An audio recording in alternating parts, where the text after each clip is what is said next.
Alhamdulillah wassalatu wassalamu ala Rasulillah Sayyidina wa maulana Muhammad ibni Abdillah wa ala alihi wa sahbihi wa man tabi'ahu wa mawalah. Ashhadu an la ilaha illallah wahdahu la syarika lah wa ashhadu anna sayyidana Muhammadan abduhu wa rasuluh la nabiyya ba'dah. Allahumma salli wa sallim wa barik ala sayyidina wa maulana Muhammadin nabiyil ummi wa ala alihi wa sahbihi wa barik wa sallim. Wa qala ta'ala fil Qur'anil azim wa huwa asdaqul qailin. A'udzu billahi minasy syaithanir rajim. Ya ayyuhalladzina amanu taqullaha haqqa tuqatih wa la tamutunna illa wa antum muslimun. Wa qala ta'ala fi ayatil ukhra ya ayyuhalladzina amanu taqullaha wa qulu qawlan sadida yuslih lakum a'malakum wa yaghfir lakum dhunubakum wa may yuti'illaha wa rasulahu faqad faza fawzan 'azima. Ibadallah, usikum wa nafsi bitaqwallah wa ta'atihi faqad fazal muttaqun. Hadirin jamaah salat Jumat yang dimuliakan oleh Allah Subhanahu wa taala.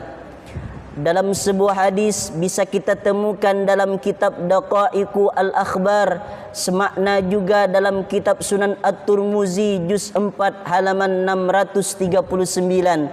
Apa kata Nabi sallallahu alaihi wasallam?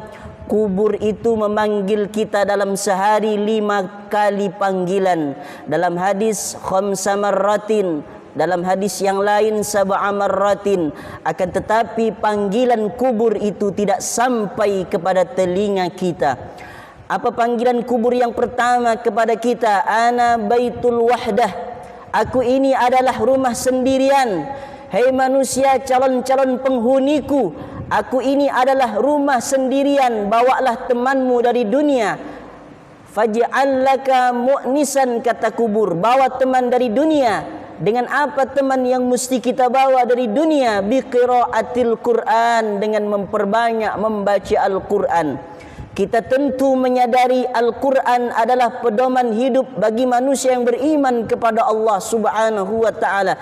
Keutamaan-keutamaannya, pahala-pahalanya besar diberikan oleh Allah bagi orang yang membaca Al-Quran.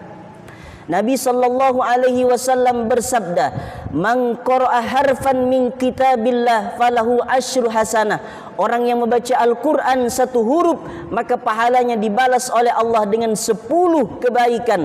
Berapa banyak manusia yang hidup di atas muka bumi Allah Subhanahu wa ta'ala lebih banyak berinteraksi dengan alat komunikasinya, yaitu handphone.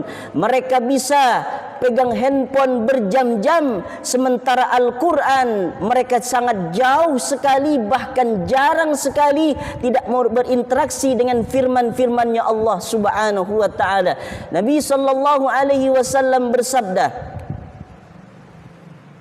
afdalu ibadati ummati biqiraatil Quran. Paling utamanya ibadah terhadap umatku, kata Nabi, adalah membaca Al-Quran. Orang yang berinteraksi dengan Al-Quran, menjadikan Al-Quran sebagai teman hidup ketika ada kegelisahan, ketika ada kegundahan, ketika ada di dalam hatinya rasa resah, maka dia berinteraksi dengan firman Allah Subhanahu wa ta'ala. Nabi sallallahu alaihi wasallam bersabda, Iqra'ul Qur'an fa innahu ya'ti yaumal qiyamah syafi'an li ashabihi. Bacalah Al-Quran, karena sesungguhnya Al-Quran yang kalian baca nanti di hari kiamat bisa memberikan syafaat bagi orang yang membacanya.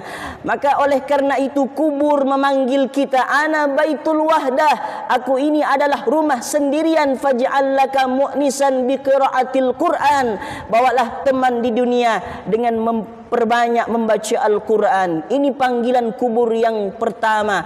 Panggilan kubur yang kedua, Panggilan kubur yang kedua, wa ana baituz zulmah. Aku ini adalah rumah yang gelap, kata kubur. Fanawwiruni bis salatil lail. Maka terangilah alam kubur, terangilah aku yang gelap itu dengan memperbanyak solat malam, dengan memperbanyak solat tahajud. Itulah mengapa Allah berfirman di dalam Al-Quran, wa minal laili fatahajjad bihi nafilatan lak asa ayyab'asaka rabbuka maqaman mahmuda. Dan di sebagian malam bangunlah engkau solat tahajud sebagai tambahan ibadah bagimu. Mudah-mudahan Allah subhanahu wa ta'ala menempatkan engkau di tempat yang terpuji. Hamba Allah yang satu ini ketika manusia, orang-orang tertidur terlelap di tengah malam, di sepertiga malam dia mencari Allah, dia sujud di hadapan Allah, dia minta kepada Allah subhanahu wa ta'ala, dia salat tahajud. Ternyata ini akan menjadi cahaya nanti di alam barzah ketika orang yang beriman terbujur kaku di alam kuburnya Allah subhanahu wa ta'ala. Maka buatlah tempat di alam kubur itu bercahaya dengan memperbanyak kita bangun salat tahajud, bangun di tengah malam, kita bermunajat kepada Allah. Masalah-masalah hidup di dunia kita mengadu hanya kepada Allah subhanahu wa ta'ala. Hanya Allah sajalah yang dapat menghabiskan, yang dapat mengeluarkan solusi untuk kita hidup di atas muka bumi Allah subhanahu wa ta'ala. Ini panggilan kubur yang kedua. Panggilan kubur yang ketiga, wa ana baitut turab. Aku ini adalah rumah tanah, kata kubur. Di atasnya tanah, di samping kanannya tanah, di samping kirinya tanah, di bawahnya tanah. Tiba-tiba manusia tadi yang hidup di atas dunia tidur di atas kasur yang empuk, yang mewah, yang nyaman. Tapi ketika dia sudah terbujur kaku di alam barzah, maka dia tidur di tanah, di tempat yang basah, dihadapkan ke arah kiblat. Maka bawalah alasnya dari dunia, kata kubur. Fahmilul firas bil amali salih.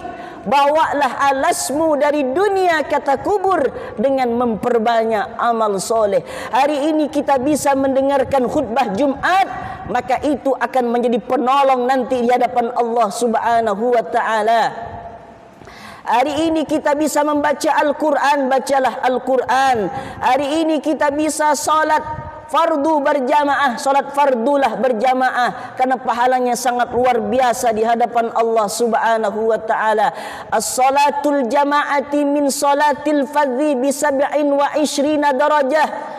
Salat berjamaah itu lebih utama, lebih afdal pahalanya daripada salat sendirian. Pahalanya 27 derajat. 1 derajat, kedua derajat 500 tahun pahala. 2 derajat, ketiga derajat 500 tahun pahala. Masya Allah, tabarakallah. Hari ini kita bisa bersedekah, bisa memberikan kepada anak yatim 10.000, bisa memberikan kepada fakir miskin beras. Maka itu yang akan menolong di hadapan Allah subhanahu wa ta'ala. Likulli imri'in tahta dhillis sadaqatihi. Setiap orang nanti akan bernaung di bawah sedekahnya. Maka beruntunglah orang yang mengeluarkan hartanya di jalan Allah subhanahu wa ta'ala. Maka harta itu akan menolong nanti dari jilatan api neraka Allah subhanahu wa ta'ala. Bukankah banyak orang yang menyesal ketika kembali kepada Allah, dia ingin bersedekah. Rabbi laula akhartani ila ajalin qarib.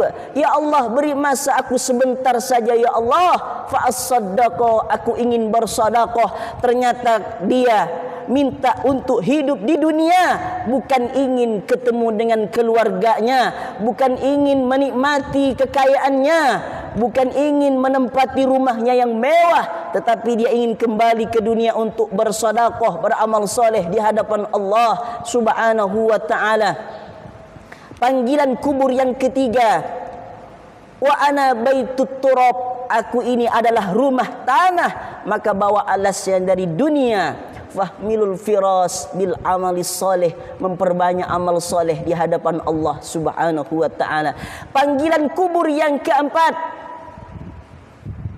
wa ana baitul afai, kata kubur. Aku ini adalah rumah di mana semua binatang-binatang buas ada padaku, kata kubur. Ular, kalajengking siap menggerogoti kulit manusia yang menjadi mayat baru yang sudah terbujur kaku di alam barzahnya Allah Subhanahu wa ta'ala. Maka bawalah penawarnya, bawalah bentengnya, fahmilut tiryaq, yaitu dengan memperbanyak kita bismillahirrahmanirrahim. Orang yang beriman kepada Allah, dia tidak akan pernah terlepas dengan bacaan bismillahirrahmanirrahim. Ketika dia ingin melakukan aktivitas mencari nafkah untuk anak dan istrinya, bismillahirrahmanirrahim. Ketika dia ingin memakai baju, bismillahirrahmanirrahim. Ketika dia ingin melakukan aktivitas-aktivitas yang baik, dia membaca bismillahirrahmanirrahim. Apa kata Nabi sallallahu alaihi wasallam? Kullu amrin zibalin la yubda'u fihi bismillah fahuwa aqta. Setiap perkara yang baik, amal yang baik yang tidak dimulai dengan bismillahirrahmanirrahim, maka pahalanya terputus di hadapan Allah Subhanahu wa ta'ala. Tidak ada berkahnya di hadapan Allah Subhanahu wa ta'ala. Maka orang yang beriman mesti mengamalkan kalimat yang pendek, remeh temeh ini dengan mengucapkan bismillahirrahmanirrahim. Ternyata ucapan alhamdulillah menjadi benteng nanti, menjadi penawar nanti ketika kita sudah terbujur di alam barzahnya Allah Subhanahu wa ta'ala. Ini panggilan kubur yang keempat. Panggilan kubur yang kelima, wa ana baitu su'al munkar wa nakir. Kata kubur, aku ini adalah rumah di mana ada pertanyaan malaikat munkar dan nakir, makhluknya Allah yang gagah perkasa. Dia akan siap menanyakan kepada orang-orang yang akan menjadi mayat, kepada orang-orang yang akan kembali ke kubur, kepada orang-orang yang akan kembali ke alam barzahnya Allah Subhanahu wa ta'ala. Dua malaikat ini akan berkata, "Marrabbuka?" Siapa Tuhanmu? Orang yang beriman menjawab, "Allahu Rabbi." "Wa man nabiyuka?" Siapa nabimu? Orang yang beriman akan menjawab, Nabi Muhammad sallallahu alaihi wasallam. "Wa ma dinuka?" Apa agamamu? "Wa ma imamuka?" Apa imammu? "Wa ma qiblatuka?" Apa kiblatmu? "Man ikhwatuka?" Siapa saudara-saudaramu? Orang yang beriman akan dibantu oleh Allah Subhanahu wa ta'ala. Nabi membacakan ayatnya, "Yusabbitullahu alladhina amanu bil qawli tsabit fil hayatid dunya wa fil akhirah." Ada orang-orang ketika dia hidup di atas dunia, kemudian dia kembali ke alam akhirat, alam kuburnya Allah Subhanahu wa ta'ala, perkataan-perkataannya diteguhkan oleh Allah, dia dibantu oleh Allah Subhanahu wa ta'ala. Orang yang beriman akan lulus, akan dibantu oleh Allah menjawab pertanyaan malaikat munkar dan nakir. Maka itulah pentingnya kita beriman kepada Allah supaya kita bisa selamat di alam kubur. Panggilan kubur yang kelima ini kita harus memperbanyak kata kubur, la ilaha illallah Muhammadur Rasulullah. Memperbanyak kalimat la ilaha illallah Muhammadur Rasulullah. Orang yang dalam hidupnya dia banyak mengucapkan la ilaha illallah, maka nanti ketika dia menjumpai sakaratul maut akan dimudahkan oleh Allah Subhanahu wa ta'ala. Orang yang di akhir hidupnya, detik-detik sakaratul mautnya, dia membaca la ilaha illallah, maka dia akan masuk dalam surganya Allah Subhanahu wa ta'ala. Khutbah Jumat yang singkat ini supaya kita merenung sejenak berapa banyak kita lalai hidup di atas dunia, dilalaikan kita oleh kenikmatan dunia yang sementara. Maka kita harus berhati-hati hidup di atas dunia Allah Subhanahu wa ta'ala. Singkat, bermanfaat untuk kita semua supaya kita menjadi manusia yang lebih baik, meraih ketakwaan di hadapan Allah Subhanahu wa ta'ala. Barakallahu li wa lakum fil Qur'anil azim wa nafa'ani wa iyyakum bima fihi minal ayati wa dzikril الحكيم وتقبل مني ومنكم تلاوته إنه هو الغفور الرحيم